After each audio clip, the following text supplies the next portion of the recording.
அனைவருக்கும் வணக்கம்.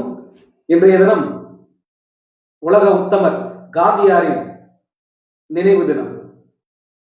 காந்தி கணக்கு என்று கூறுவார்கள். அடிக்கடி சொல்லுவோம் காந்தி கணக்குனா என்ன, காந்தி கணக்குனா என்ன. அந்த காந்தி கணக்கை தான் நம்ம இப்ப பார்க்க போறோம். காந்தி கணக்குன்றது என்னன்னா, காந்தியாருடைய வருகை தெரிந்ததுன்னு நம்ம சொல்ல முடியும். அதனால அவர் 1919 தென்னாப்பிரிக்க இன விடுதலைக்காக போராடிய பின்பு இந்தியாவுக்கு வருகிறார். அவருடைய முதல் அரசியல் வருகை என்பது 1919 சொல்லப்படுகிறது. அவருடைய குரு, அரசியல் ஆசான் என்பவர் திரு கோபாலகிருஷ்ண கோகேல அவருடைய கருத்தின்பால் ஈர்க்கப்பட்டவர் தான் உலக உத்தமர் திரு காந்தியடிகள். அவர் சாம்பரன் இயக்கம் என்கின்ற ஒரு இயக்கத்தை தொடங்கி வழிநடத்தி 1919 அதை வழிநடத்தி அவருடைய அரசியல் வருகை என்பது 1919 1948 வரை அவருடைய அரசியல் வருகை. சரி, இந்த காந்தி கணக்குன்னு முன்னாடி நம்ம சொன்ன மாதிரி இந்த காந்தி கணக்குனா என்ன? காந்தி கணக்கு அது தெரிஞ்சுக்கோங்க. இந்திய விடுதலை என்பது 1947 ஆகஸ்ட் 15 நம்ம பரவலா ஒரு கருத்து நம்ம வரலாறுல படிக்கிறோம். அப்போ அந்த 47க்கு முன்னாடி என்னென்ன நடந்ததுன்னு தெரிஞ்சுக்கோங்க. 2ஆம் உலக போர் 1945 முடிவுக்கு வந்த உடனே இந்தியாவில் நடந்த அரசியல் மாற்றங்கள் என்ன?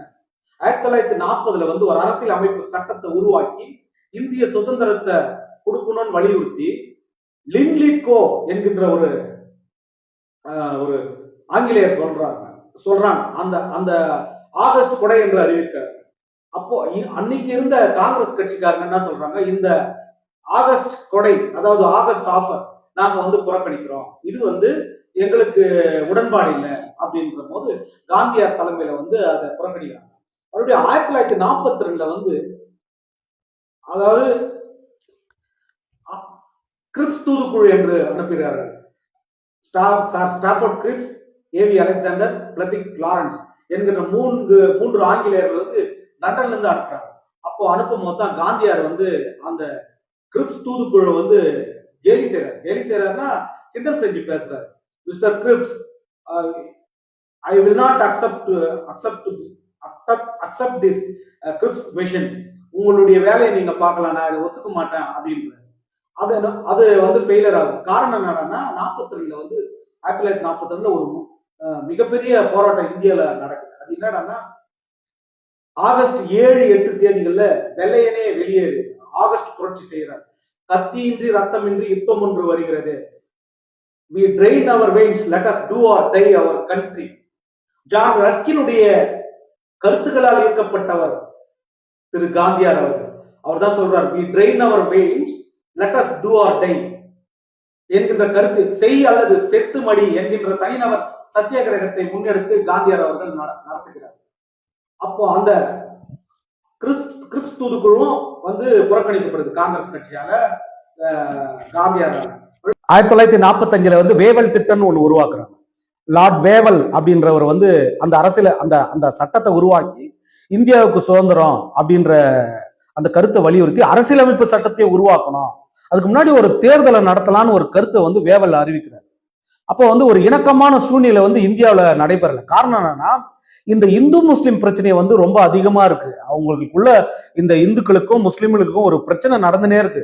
அப்போ அதனால என்னன்னா, ஒரு சிம்லால ஒரு கூட்டத்தை நடத்தி ஒரு முடிவை ஏற்றலாம் அப்படின்னும் போது இந்தியாவுக்கு சுதந்திரமா வழங்கலாம் அப்படின்ற ஒரு கருத்தை வேவல் தெரிவிக்கிறாரு.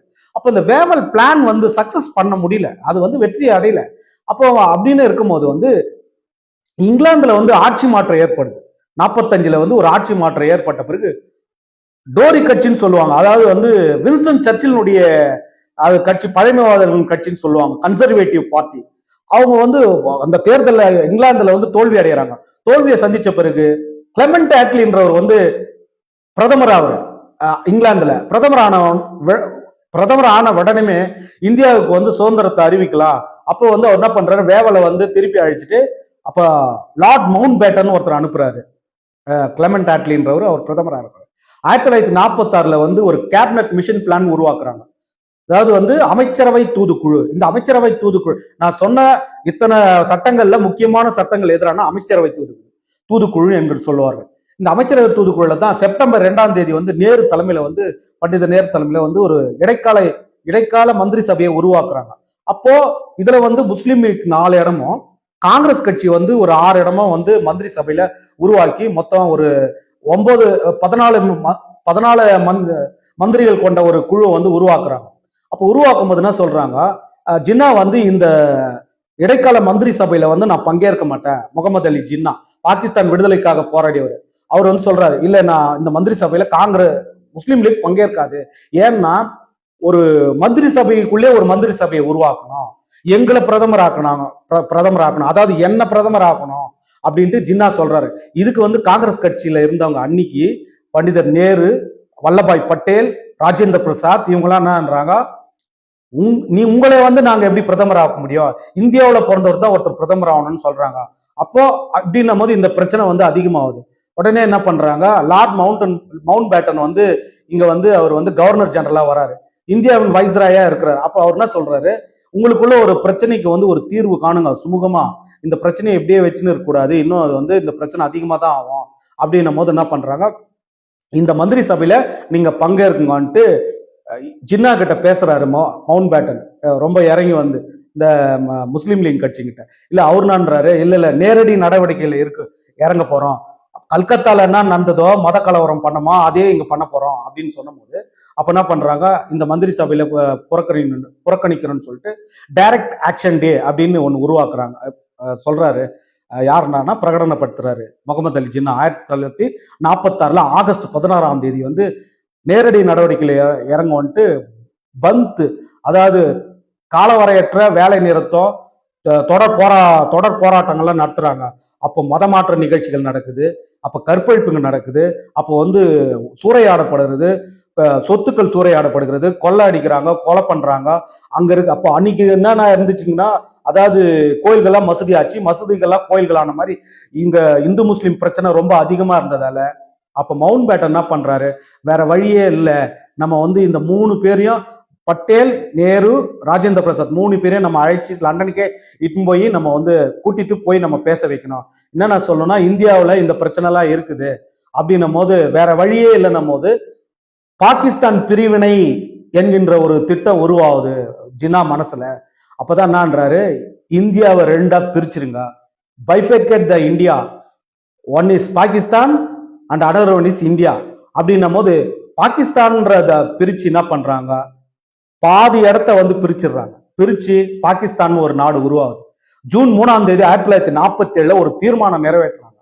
அப்போ பாகிஸ்தான் பிரிவினையால் தான் நமக்கு இந்தியாவுக்கு சுதந்திரம் வந்ததுன்னு சொல்லலாம். ஏன்னா பாகிஸ்தான் பிரிஞ்சதால தான் வந்து இந்தியாவுக்கு சுதந்திரம் வழங்குறாங்க. ஒரேடியா ஒரு முடிவு பண்ணிட்டாங்க வெள்ளக்காரங்க. இப்போ இவங்க ஒன்றிணைந்து ஒரு இணக்கமான சூழ்நிலை வந்து இவங்க வந்து இருக்க மாட்டாங்க அப்படின்னும் போது பாகிஸ்தான் தனியா பிரிச்சிடலாம், இந்தியான்னு தனியா பிரிச்சிடலான்ட்டு பாகிஸ்தானுக்கு வந்து 1947 ஆகஸ்ட் 14 இந்தியாவுக்கு சுதந்திரம் 1947 ஆகஸ்ட் 15 கொடுக்குறாங்க. இதுதான் இந்த வரலாறை சொல்லணும். இப்ப கொடுத்த பிறகு லார்ட் மவுண்ட் பேட்டன் என்ன பண்றாரு, பாகிஸ்தானுக்கு நிதி அளிக்கணும். அப்ப நிதி அளிக்கணும் போது எப்படி நிதி அளிக்க முடியும், அப்போ வந்து பிரிட்டிஷ் ரிசர்வ் வங்கின்னு இருக்கு, அந்த ரிசர்வ் வங்கி மூலியமா என்ன பண்றாங்க, 400 கோடி இருக்குது இந்தியாவுடைய பிரிட்டிஷ் ரிசர்வ் வங்கியில. அந்த வைப்பு தொகையில இருந்து 75 கோடி பாகிஸ்தானுக்கு கொடுக்குறாங்க முதல் தவணையா. மீதம் இருக்கிற தொகை இன்னொரு தவணையா 55 கோடியை கொடுக்குறாங்க. இதுதாங்க காந்தி கணக்கு. இந்த பிரச்சனை இருக்கிறதால இதை கொடுக்க மாட்டேன்னு ஒத்துக்க மாட்டாங்க, கொடுக்க கூடாது, இவங்களுக்கு ஏன் கொடுக்கணும் அப்படின்னும் போது அப்போ நேரு கிட்ட பேசுறாரு காந்தி, நான் உண்ணாவிரதம் இருக்க போறேன், கண்டிப்பா இருப்பேன் நிச்சயமா, எதுக்காகனா இந்து முஸ்லிம் பிரச்சனையை வலியுறுத்தி இருப்பேன், அவங்க ஒற்றுமையா இருக்கணும், ஒரு இணக்கமான சூழ்நிலையை உருவாக்கணும். 2வது என்னன்னா, இந்த பாகிஸ்தானுக்கு இந்த பணம் கொடுக்கணும், அதை வந்து இந்த தவணை முறையா கொடுக்கணும் அப்படின்றதுக்காக உண்ணாவிரதம் இருக்கிறார். பிர்லா ஹவுஸ் சொல்லப்படுகிற பிர்லா மாளிகை டெல்லியில வந்து ஜனவரி 12 1948 இருந்து இன்றைய தினம் ஜனவரி 30 1948 வரை ஏறத்தாழ ஒரு 15-20 நாள் உண்ணாவிரதம் இருக்கிறார் காந்தியார். உண்ணாவிரதம் இருந்த போது அன்னைக்குதான் வந்து காந்தியார் வந்து கொல்லப்படுறார். நான் ஏன் இவ்வளவு விஷயம் சொன்னேன்னா, எதுக்காக சொன்னா, இந்த காந்தியார் கணக்கு என்பது ரொம்ப ஒரு முக்கியமான விஷயம். அப்ப இந்த காந்தியார் கணக்கை நம்ம தெரிஞ்சுக்கணும்னா, நம்ம குறைஞ்சபட்சம் வந்து வெள்ளையனுடைய ஆட்சி, முதல்ல உலகப்போர் 2ஆம் உலகப் போர்ல இருந்து நம்ம வரணும். அதுக்கடுத்தபடியாக வந்து காந்தியாருடைய வருகையை பத்தி நல்லா தெரிஞ்சுக்கணும். அவருடைய அரசியல் வருகை எப்போ? 1919 இருந்து 1948 வரையுடைய அவருடைய அரசியல். எனவே காந்தி கணக்கு என்பது நமது வங்கியில் இருந்த பணத்தை பாகிஸ்தானுக்கு அளித்தது. அது ஒரு 2 தவணை முறையாக. இதுவே காந்தி கணக்கு என்பதை கூறி காந்தியாருடைய நினைவை போற்றுவோம் என்று கூறி விடைபெறுகிறேன். நன்றி, வணக்கம்.